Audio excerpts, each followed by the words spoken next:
I would like to start with an introductory remark concerning the questions of borders. First, concerning Alina's remark about the borders of Ukraine, I just wanted to add these borders have not only been defined by Khrushchev, but also by Stalin. That Lviv is part of Ukraine is a decision by Stalin, which was done at the end of World War II. Lviv was for centuries Polish or Habsburg, and this is one part of the reasons of this fragility of Ukraine, because it's a state or a nation without what Ernest Gellner calls a neighbor. There's no uniting common national narrative in Ukraine, and this has a lot to do with borders. The other question is concerning what Soli has said about Cyprus. I'm not sure if Cyprus' accession has been morally wrong, but I think it was strategically wrong, especially before Cyprus has come to terms with its ethnic complexity. So this is another remark concerning the question of Europe, and at the end I will come back to the question of the borders of Europe again. Now, my main point in my presentation is that we have two very different discourses in Europe today. One is a discourse which I call the West European discourse, and the other one is a Central East European discourse. And this difference can be seen in some very misleading semantics. For instance, the fall of the wall is very misleading, because the fall of the Berlin Wall was a very minor stepstone of a process which started in 1985 in Moscow, when Mikhail Gorbachev became Secretary General of the Soviet Communist Party. And the decisive domino leading to the end of communist regimes was the Polish elections in June 1989, and the acceptance of an anti-communist Polish government by the Soviet Union in summer 1989. In November 1989, the GDR and the Berlin Wall were not defendable any longer. So the fall of the wall is a very minor aspect of an all-European transformation process. The real history of the transformation in Central and Eastern Europe is overshadowed by a tendency to create stories of national heroism. The Velvet Revolution in Prague, from the viewpoint of the events, a very minor aspect. The fall of the wall, a rather minor aspect. There is not much heroism, at least not more heroism than it used to be, for instance, in Budapest in 1956 or in Prague 1968. But they did not succeed. Why did this transformation process come to such an end in 1989? Because of a global environment, because of events in Moscow, not because of events in Leipzig or in Budapest. So I think this is one part of the difference, that there's a tendency to see transformation from a national viewpoint, a phenomenon which is misleading because it has been a transnational phenomenon. Transformation had nothing to do with a specific Polish attitude, a specific Hungarian attitude. It has all to do with the end of a system which was designed as a transnational system. The system of Marxism, Leninism came to an end, not because of demonstrators in Leipzig. The second argument is concerning the semantics of the reunification of Europe. The Visegrad states did not return to Europe. The Visegrad states, the three Baltic republics, Slovenia, and 3 years later Romania and Bulgaria, joined a completely new Europe, which had one defining other, the Europe of the past. The union the former communist countries joined is not a Europe you can return to. To which Europe should they have returned to? The Europe of Miklos Horthy, of Pilsudski, of Antonescu, or to the Europe before 1914, the Europe of the three empires, which had partitioned Poland. So this is a new Europe, and all this talk about reunification of the return to Europe is completely misleading and exemplifies a very nationalistic approach to European history. There is, I think, the basic reason for the renaissance of nationalism, for the beginning of the nationalistic wave we have to observe in Central Eastern Europe, which is different from nationalism in Western Europe. In Western Europe, we have a secessionist nationalism. We have Catalan nationalism, we have Scottish nationalism, we have Flemish nationalism. But we don't have this kind of nationalism which puts French against the Germans, or the Dutch against the Germans, or the Spanish against the Portuguese, or whatever. This nationalism has been overcome. It has not been overcome in Central Eastern Europe. I think nationalism is not nationalism. Western Europe discourse is not the Central Eastern European discourse. The enlargement of 2004 had a significantly different background from the background which dominated the beginning of the integration process. In 1951, when Monnet and Schumann defined the beginning of integration, the leading philosophy and the dominating interest was the domestication of nationalism and national sovereignty, the reduction of national sovereignty, influenced by the experience of World War II and the Holocaust. The never again of 1951, when the first treaty of a European community was signed, was directed against the thinkable repetition of nationalism getting out of control. It was an anti-fascist or anti-Nazi narrative and philosophy. In 2004, the situation was very different.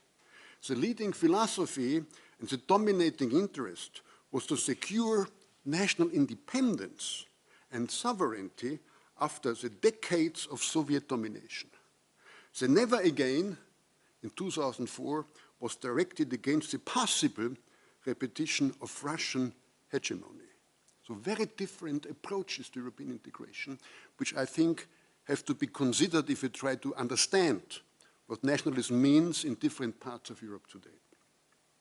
This can also be seen as distinction between a West European situation, the Central East European situation, when we look at the party systems. The far-right parties in Western Europe are what we can call right-wing populist parties. They are not, in an old-fashioned way, nationalistic.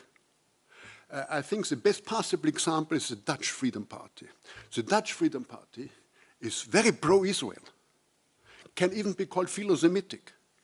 It had nothing against its neighbors, nothing against Germany or Belgium or whatever. It is something against migrants, against Muslim migrants. And this is an agenda which can be Europeanized, which can become transnational, which has become transnational. In Central Eastern Europe, the situation is very different. We have a very old-fashioned type of aggressive nationalism. Hungarian nationalism stands against Slovakian nationalism, stands against Romanian nationalism. The questions of borders between member states of the European Union is not an issue in Western Europe, but it's a big issue in Central Eastern European, at least when it comes to the rhetoric of parties like Fidesz or Jobbik, or the defensive aggressiveness of the greater Romanian party, for instance. So we have a certain way, a difference of a century between one part of Europe and the other part of Europe. The European Union is seen sometimes, and I could quote Václav Klaus, for instance, as a revival of the Brezhnev doctrine. And in a certain way, it can be seen in that way, because, of course, the European Union reduces national sovereignty as the Brezhnev doctrine did. But, of course, the difference is the methods, and the difference, of course, democracy. There is no possibility for us, there are no European tanks, and no European tanks would invade a country like the Czech Republic, as they did from the Soviet side in 1968. So, and especially, there is no center in the European Union. The European Union is not an empire in the old sense, like the Soviet Union, like, for instance, Napoleonic Empire, like the Ottoman Empire, even the Habsburg Empire, where a center controls the periphery. There is no periphery in the European Union because there's no center. Who is afraid of Brussels? Nobody, I would say. But there had been enough reasons to be afraid of Moscow, enough reasons to be afraid of Berlin, enough reasons to be afraid of Paris in the past. So the European Union is not the Brezhnev doctrine revived. The European Union is a very new ensemble of political systems and political institutions. Now, the difference is also visible when we compare the contemporary Versailles narrative and the Triano narrative.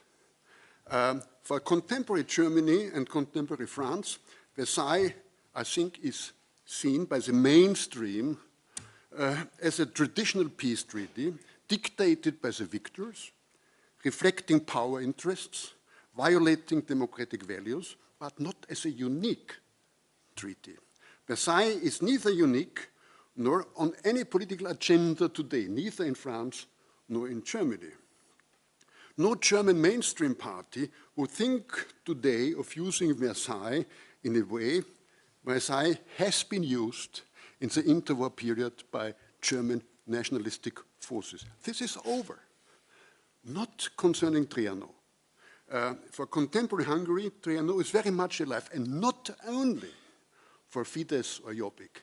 It's a mainstream Hungarian understanding that Triano is still to be seen as an extremely unjust, almost unique treaty, and not as a treaty which fit into a tradition of treaties of the past. In 2010, Hungary introduced, the Fidesz government, a National Day of Remembrance to remind the next generations how Hungary has been treated in 1920, 90 years later, how Hungary has been treated unfairly in a unique way, a unique case, and not a case as many others also. That Triano was a traditional peace treaty of that period, not different in any principal way from other treaties of dictated peace, tends to be neglected. The uniqueness of one national narrative is underlined, and not the Europeanness of this experience. Let me come to an end. The borders of Europe. Of course, I think there is broad agreement that the borders of Europe have to do with values, with a value system, and this has been, I think, defined more or less clearly in the Copenhagen criteria, when it was defined that any European state, the question is, what is a European state? But any European state which fulfills the criteria of pluralistic democracy, rule of law, and market economy is welcome. This is, I think, a secular value system. It has nothing to do with religion. It's secular, but it's a value system. But the borders of Europe have something to do with geography, because otherwise, what would the EU do if New Zealand would apply for membership, claiming we are a pluralistic democracy, we have a rule of law, and with a market economy, you must accept us. Of course, it has something to do with geography. And this, of course, when the questions of Turkey come into the picture, the questions of Ukraine, and potentially even Russia. But, of course, geography has to play a role, otherwise we could only define the European Union as a laboratory of a global union, of global government, and for that, I think, we are living too much in an early period. Thank you.